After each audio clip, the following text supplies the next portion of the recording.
ছোট্ট বিড়ালটিকে নদীতে ফেলে দেয়। তার মা তারপর কান্নার অভিনয় করে। বিড়ালটিকে একটি পেঙ্গুইন দেখতে পায়। তারপর পেঙ্গুইনটা একটি বরফের পাহাড়ে নিয়ে যায়। তারপর ওখানে ফিরে আসে, পেঙ্গুইনকে টাটা দিয়ে দেয়। তারপর বিড়ালটি আগুন ধরায়। তারপর একটি বাড়ি বানাতে শুরু করে। তারপর একটি বাড়ি বানিয়ে ফেলে। রাতে ঘুমিয়ে যায়, তার বাবার কথা অনেক মনে পড়ে। তারপর একটি নৌকা বানাতে শুরু করে। তারপর সেই নৌকা নিয়ে যেতে শুরু করে। তারপর ঘূর্ণিঝড়ের কবলে পড়ে। অনেক কষ্টের পর বিড়ালটি একটি সাইকেল খুঁজে পায়। তারপর সাইকেল নিয়ে তার বাসায় চলে যায়। তারপর তার বাবাকে দেখতে পায়।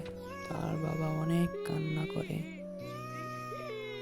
তারপর পুলিশকে সব বলে দেয়। তারপর তার দুষ্ট মাকে পুলিশ নিয়ে যায়।